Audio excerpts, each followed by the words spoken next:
Bem, chegamos ao final da lição número 9, a lição que tratou dentro dessa semana sobre a questão do grande conflito.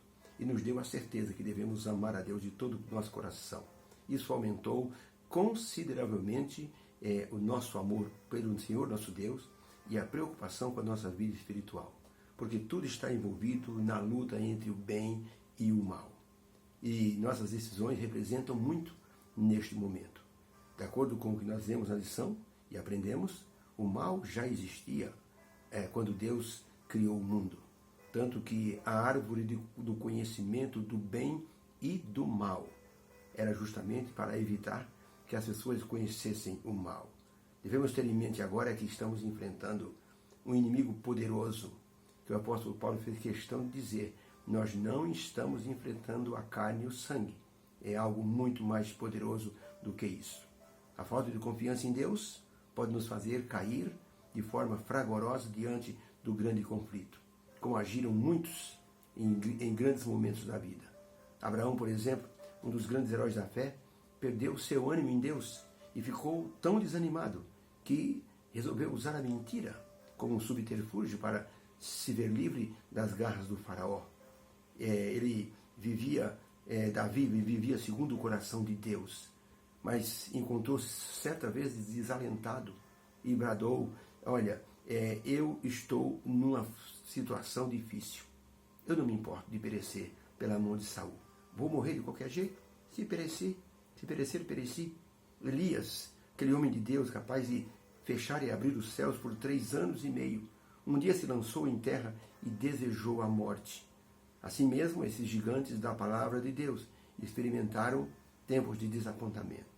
Então, é possível que durante a nossa jornada enfrentemos assim momentos de desapontamento, mas uma coisa é certa: Deus sempre ajudou o seu servo para que ele se levantasse, segurasse em suas mãos e vencessem os obstáculos espirituais, o desânimo que estava à sua frente. Estamos dentro do grande conflito cósmico. Dentro desse cenário, o desânimo é um dos instrumentos mais utilizados pelo diabo para derrotar os filhos de Deus. Conta-se a história de que o diabo fez uma exposição de todos os seus instrumentos de tentação ou de tentações. Havia um deles, o mais iluminado, uma espécie de um stand, uma vitrine iluminada. Ele pedia caríssimo por um pequeno objeto que ele chamava de cunha do desânimo. E alguém perguntou: como é que é usada essa cunha? Ele disse: quando eu vejo um cristão, eu vejo que ele tem alguma dúvida com respeito a Deus, com respeito às situações da Bíblia, eu coloco essa cunha na vida dele e vou batendo, pouco a pouco, até rachar a vida espiritual dele. E ele vem para o nosso lado. O diabo não conseguiu vender porque o preço era muito caro. E ele tem esta cunha, esse instrumento até hoje. E está desanimando muita gente que não acredita que Deus possa ser um Deus de bondade e Deus ter permitido que o mal tivesse tanta atuação em nosso mundo. E culpam a Deus ainda. Essas pessoas estão com a cunha do desânimo em sua vida e poderão perder a vida eterna, porque duvidam da capacidade do Senhor Deus de manter o mal afastado. Deus deu prazo de validade para o mal. Não é o nosso tempo que vai definir isso, mas é o tempo de Deus. Mas vai chegar um momento em que o Senhor Deus vai destruir o mal de uma vez para sempre. Ellen White escreveu no livro Profetas e Reis, na página 626, os cristãos devem estar se preparando para aquilo que logo ele vai ter que enfrentar. E para aqueles que não se prepararam, diz ela, vai ser uma terrível surpresa. Por isso, devemos nos preparar mediante diligente estudo da palavra de Deus e pelo levar uma vida em conformidade com os seus preceitos. Quem não se preparar vai ter uma grande surpresa. E Ellen White até disse: pessoa alguma, a não ser os que fortaleceram o espírito com as verdades das Escrituras, poderão resistir ou poderá resistir ao último grande conflito. Grande conflito, página 563. O estudo dessa semana nos deu uma visão panorâmica sobre o conflito cósmico iniciado lá no céu por um querubim maravilhoso que tinha toda assim a colocação especial diante de Deus.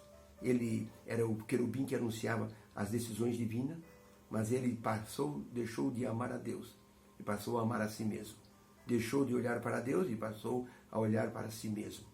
E quando ele enfrentou Jesus no deserto da tentação, ele mostrou exatamente o seu caráter, a sua personalidade. Tudo o que ele queria era adoração. Fazer Jesus duvidar que era o Filho de Deus. E a última tentação, ele diz, tudo isso te darei se prostrado me adorarem. Tudo isso me foi entregue. Na verdade, ele sequestrou o mundo e diz que ele foi entregue. Jesus chamou o diabo de príncipe deste mundo, porque ele se designa o príncipe. Mas Jesus disse, o príncipe deste mundo está sendo derrotado agora, quando Jesus foi para a caminho da cruz. Ali o diabo foi derrotado. Por isso, nós temos que estar do lado certo, do lado divino. Um dia, o general Grant estava assim na Guerra Civil Americana, quando ele chegou perto de um sítio. Um rapaz chegou perto dele e disse, general, eu quero que o senhor saiba que eu estou totalmente do seu lado. O general olhou e disse, em que regimento o senhor está servindo? Ele disse, não estou servindo em nenhum regimento. Como assim? O senhor disse que está do meu lado? Se o senhor está realmente do meu lado, vá até aquele moço do almoxarifado, pega uma farda, pega uma arma e se coloque no batalhão que o senhor escolher aqui. Aí o senhor vai mostrar que está do meu lado. Não podemos dizer que estamos do lado de Cristo se nós não estamos usando as armas que Ele colocou à nossa disposição. A espada do Espírito, o poder da palavra, a oração como sendo o capacete da salvação, o Evangelho da paz, a preparação, calçando os sapatos da preparação do Evangelho, pregando o Evangelho ainda, falando aos outros sobre aquilo que Deus espera de todos nós. Preparar pessoas para que se livrem da destruição final. Deus tem prazer em que as pessoas se salvem. Ele não quer que ninguém se perca. Infelizmente, Jesus disse que o lago de fogo e enxofre foi preparado para o diabo e seus anjos, mas milhões estão se candidatando a esse lago de fogo e enxofre. O grande conflito não é um mito. O grande conflito é uma realidade. A Bíblia demonstra isso em vários momentos. Por isso, sejamos atentos. Não vamos assim nos iludir, pensando que está tudo bem. Não está tudo bem. Nós não estamos numa colônia de férias. Volto a dizer, estamos num campo de batalha. Deus nos abençoe, possamos nos preparar cada dia para enfrentarmos essa luta, porque em algum momento a nossa fidelidade será provada. Deus te abençoe. Fica com Deus.